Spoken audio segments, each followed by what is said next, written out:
Hello everyone. Today is the 11th of March 2022 and welcome to my author interview. I have two young journalists here today who would like to ask some questions to give you an opportunity to learn more about myself, Rachel, as the author of the new young adult science fiction novel that is being launched this month called The Children of Pisces, The Two Pendants by R E Lewin. So what would you like to know? When did you first realise you wanted to be a writer? For as long as I can remember, and certainly by the age of 8, it wasn't so much that I thought I'd want to be a writer as I just wanted to make up stories in my head, regardless if anyone else is interested or not. I love watching a good film and I adore reading a book, but nothing, absolutely nothing, makes me as happy as making up my own stories and the excitement of pondering and then deciding on what should happen next. I just love it. When did you write your first book and how old were you? The first book I remember was when I was 13. I wrote a lot before that, poems, short stories, part books, but I was 13 when I wrote a long one and finished it, that you'd actually class as a novel. Sadly, we had a house fire when I was 16 years old and I lost everything, so I can't remember much about that book now. It was a romance and very poorly written. What do you enjoy the most about writing? Ooh, good question. I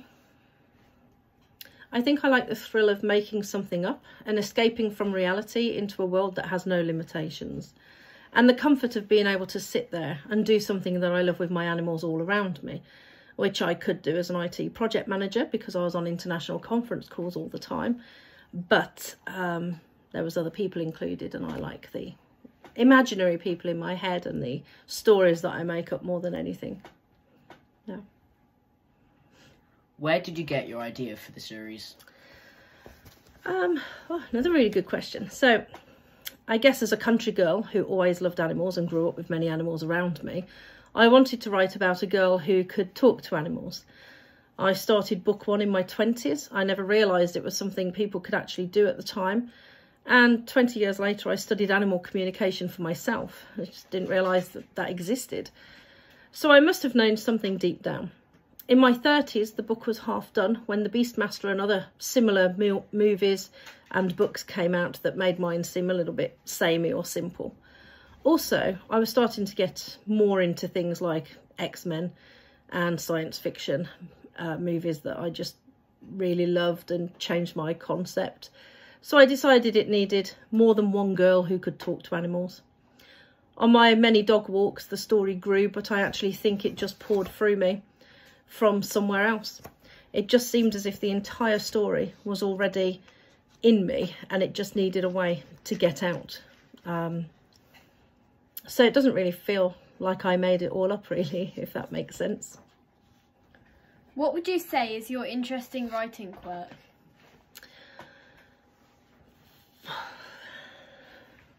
Ooh.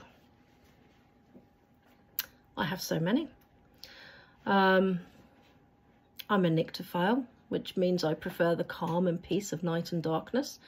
So I write a lot in the evenings, mostly since that's when my children are sleeping and no one is around, or very early in the morning. I often only have 3 to 5 hours sleep, which is fine because I'm a practicing Arhatic yogi, so I meditate a lot and don't need as much sleep as most people. I also have different quirks at different times of the day or the week. Sometimes I like music, sometimes I need quiet. If I get to an exciting part, I change my desk to stand up and write faster, as my fingers try to keep up with my imagination. Most importantly, my favourite quirk is being surrounded by the animals. All my dogs gather around my feet and my cats all around the desk, often trying to walk on my keyboard. It isn't good when I get to a sad part and then I start crying when I write. Yeah, that doesn't work too well because then all the cats and dogs just try to get in my face and comfort me. And I'm in the thick of a scene and I don't want to be distracted. So you have this moment of a writer sobbing pathetically, typing manically, and using my forehead or legs to push away the cats and the dogs until I finish. And then I get lots of cuddles as I try to pull myself together afterwards. Some of my favourite memories are when I stay up to finish a good part of a book and then go hiking along the River Thames with my dogs and watch the sunrise. It's just beautiful then. What was one of the most surprising things you learned in creating your books? Oh, can I think of just one? I think I was really surprised at how long it takes to write and edit a book to be worthy of publishing. It's not as simple as getting a good story down on paper. Then the publication process, there's so much time and effort, and how many people are involved in taking a completed story and turning it into an actual book. Well, I knew about the process because I knew about other writers and what they go through. You don't really get it until you go through it yourself, just like everything else in life, I guess. Yeah, it's also really surprised me how much commission certain retailers can take out of the book and the printing costs. There's just so many people and so much money involved in it. It's almost impossible for a writer to then actually keep writing and be able to afford to survive as a writer financially. And that surprised me, because I guess we only really focus on the ones who do incredibly well and make massive international sales. So we don't realise about all the smaller writers who just create so much wonderful things and just don't get the opportunity to keep doing so. So yeah, that surprised me actually. It's so sad. Why is your story relevant to today's society? Well, that's a really good question. I can't believe I wrote this so many years ago, and it has a lot of links to what is happening today. What with the COVID pandemic and various stories behind that, and the constant talks of aliens and whether or not they exist. It's funny because I grew up with the X-Files, so I loved all that, but I thought that was an 80s thing. And yet today, these things all seem more in your face than they were when I was a teenager. So the fact that we've all just experienced a pandemic and question where it came from is strange, considering this was written a decade ago. It is set after the virus has taken its toll and people are trying to live on and find a way. I was a massive X-Files fan, so I love this. And I love Men in Black.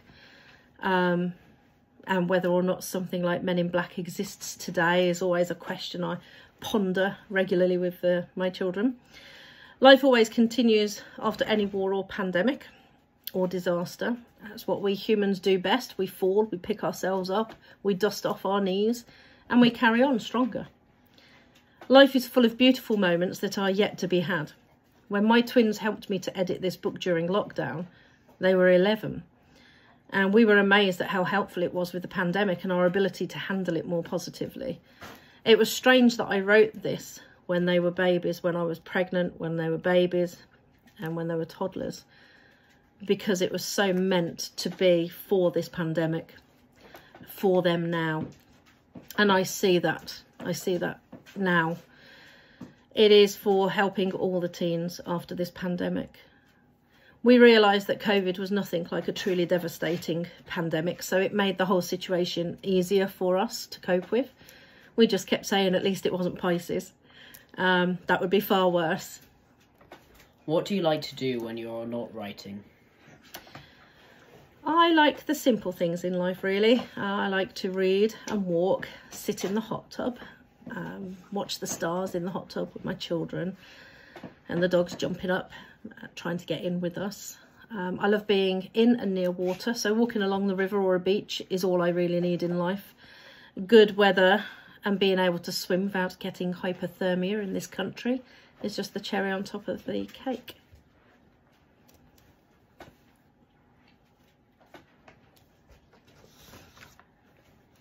If you had to do something differently as a child or teenager to become a better writer as an adult, what would you do?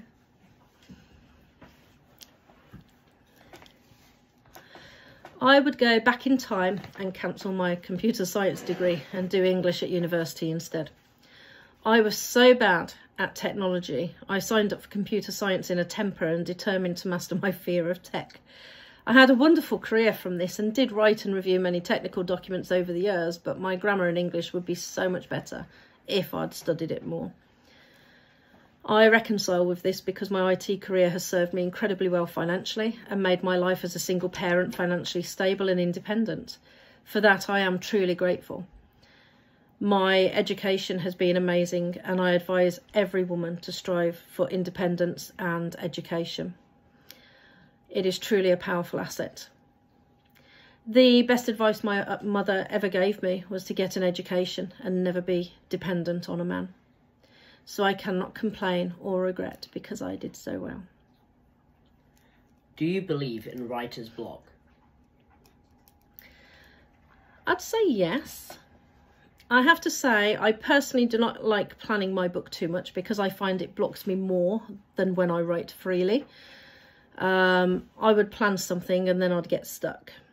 So I plan very high level and allow myself to remove the replan as I go. If I cannot get past a block, then I believe I am being intuitively told that my mind is on the wrong track. And so I delete that part and take a walk with my dogs and talk out loud with them about what they think I should do and how the next part should be. And I guarantee that by the end of the walk, I have the next part and it flows through me. It's okay because I'm surrounded by fields, so nobody can hear me talking to my dogs and sounded like a complete nutter. So it's fine.